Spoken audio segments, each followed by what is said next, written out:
On connaît tous des gens qui ont un charisme incroyable. Ça se ressent dans leur façon de parler, leur gestuelle et leur aisance sociale en toute situation. Ce pouvoir qu'ils ont d'attirer la sympathie et l'admiration des autres leur vient de leur confiance en soi. Et dans cette vidéo, on va voir ensemble les 6 clés qui vont te permettre d'avoir une confiance en toi infaillible. En fait, tu peux les voir comme des piliers. Si tu maîtrises 4 ou 5 piliers, ta confiance en toi et ta présence seront déjà grandement boostées. Mais si tu réussis à devenir solide dans les 6, tu seras inarrêtable. D'ailleurs, tu peux me dire en commentaire les piliers que tu maîtrises et ceux dans lesquels tu aimerais t'améliorer. C'est parti! Salut à tous, ce qu'il faut d'abord comprendre, c'est que la confiance en soi repose sur l'estime qu'on a de soi. Il faut qu'on se considère compétent pour faire face aux défis de la vie et digne de vivre une vie heureuse et épanouie. Vous allez constater qu'une bonne estime de soi vous permettra de transformer vos relations avec les autres, parce que la relation que vous avez avec les autres est le reflet de la relation que vous avez avec vous-même. Une bonne estime de soi permet l'action, qui va elle-même renforcer l'estime de soi en retour. Plus vous agissez, plus vous allez augmenter votre estime de soi, plus vous serez confiant pour agir et ainsi de suite. C'est un cercle vertueux. C'est pour ça que les clés qu'on va vous donner sont des pratiques. Plus vous allez les mettre en application, plus votre confiance en vous va augmenter et plus vous serez armé pour réussir. Numéro 1, la pratique de la vie consciente. La première clé, c'est la pratique de la vie consciente. Vivre consciemment, c'est accepter de voir la réalité en face et agir en accord avec sa conscience. En d'autres termes, être conscient d'un mauvais comportement, mais choisir une action inappropriée est une trahison de sa conscience. Tu peux par exemple te dire « je sais que je ne mange pas très bien, mais c'est dans mes gènes » ou « je ferai attention à ma santé demain », mais au plus profond de toi, tu sais que c'est parce que te passer de cette pizza représente un effort que tu n'es pas vraiment prêt à faire. Vivre une vie consciente, c'est accepter que souvent, la voie qui mène à l'épanouissement implique une bonne dose d'inconfort et de remise en question. Tu peux par exemple décider de rester dans ta bulle et considérer que tu en sais suffisamment sur le monde qui t'entoure, ou alors réaliser que le monde est en constante évolution et qu'on n'a jamais fini d'en apprendre. Une chose à comprendre, c'est que ton environnement a un énorme impact sur toi.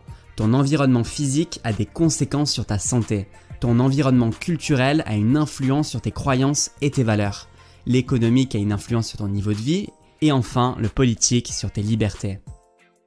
Le fait que, en ce moment même, tu regardes cette vidéo est déjà un bon signe que tu ne te contentes pas de ce que tu sais déjà et que tu as fait le choix de vivre consciemment. La deuxième clé, c'est la pratique de l'acceptation de soi. Si on ne sait pas s'accepter, aucune estime de soi n'est vraiment possible. S'accepter, c'est accepter nos pensées, nos émotions, nos besoins et nos désirs et les actions qu'ils impliquent. Ça ne veut pas dire que vous allez sauter sur la première occasion de les satisfaire, mais plutôt qu'il n'y a aucune honte à avoir les pensées que vous avez et les émotions que vous ressentez. Quand on ressent par exemple de la peur, de la douleur ou de la colère, on peut avoir tendance à vouloir la fuir. Mais refouler une émotion ne la fera pas disparaître. Bien sûr, ça pourra la faire disparaître un temps, mais elle ressurgira encore plus fort la fois suivante. On ne peut pas changer ou améliorer quelque chose qu'on n'a pas accepté.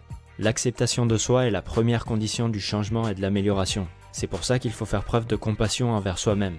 Plutôt que de vous en vouloir d'être trop timide ou de vous énerver facilement, soyez indulgent envers vous-même comme vous le seriez avec un ami. Acceptez cette réalité et cherchez à comprendre ce qui a pu vous amener à devenir comme ça. Vous allez vite réaliser que vous avez tous les outils pour changer et que vous avez le pouvoir de le faire. Numéro 3, la pratique de la responsabilisation de soi. Pour développer sa confiance en soi, il faut réaliser qu'on est les seuls responsables de notre bonheur et de notre vie en général. On peut penser que prendre la responsabilité de ses actions est un fardeau, mais en fait, c'est une libération. C'est normal que ceux qui pensent que c'est le gouvernement qui est responsable de leur situation financière ou que c'est leur entourage qui les tire vers le bas sont généralement malheureux. Si tu es convaincu que ton destin n'est pas entre tes mains, qu'il dépend de circonstances extérieures plutôt que de ta réaction à ces circonstances, alors tu resteras passif toute ta vie en attendant que la fortune ou le bonheur te tombe dessus. Prendre la responsabilité de son bonheur permet de prendre sa vie en main.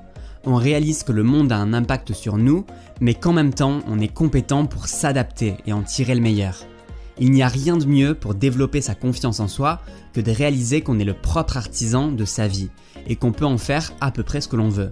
Bien entendu, si l'on s'en donne les moyens. La quatrième clé, c'est la pratique de l'affirmation de soi. c'est non seulement accepter ses désirs, ses besoins et ses valeurs, mais aussi chercher une façon appropriée de leur donner une réalité.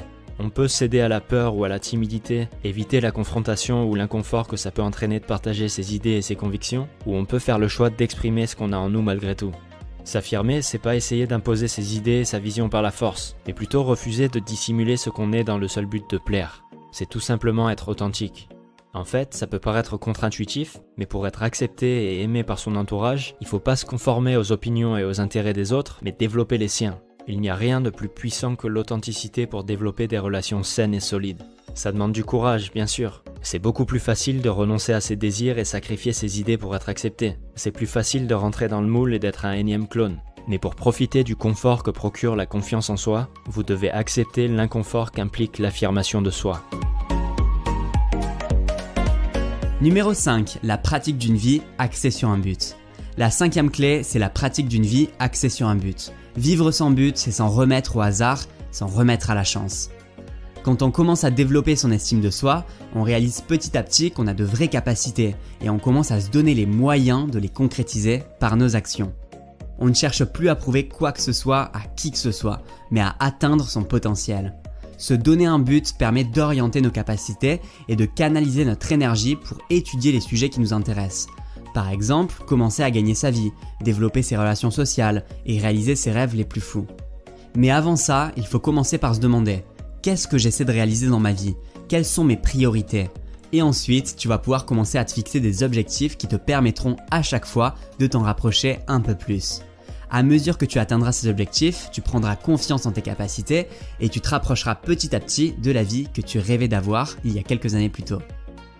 Le processus se fait étape par étape. C'est comme quand tu commences à faire du skate. Au début, tu ne te crois jamais capable de pouvoir faire un jour un kickflip.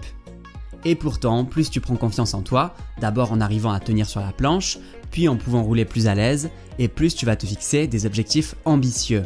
Un jour, l'objectif logique et suivant sera de faire un kickflip et tu en seras capable. C'est la même chose pour l'estime de soi, ça se développe par étapes. En fait, l'estime de soi s'enracine plus dans la pratique qui mène au succès que dans le succès lui-même. On développe le goût de l'effort et c'est comme ça qu'on devient inarrêtable. La dernière pratique, c'est celle de l'intégrité personnelle.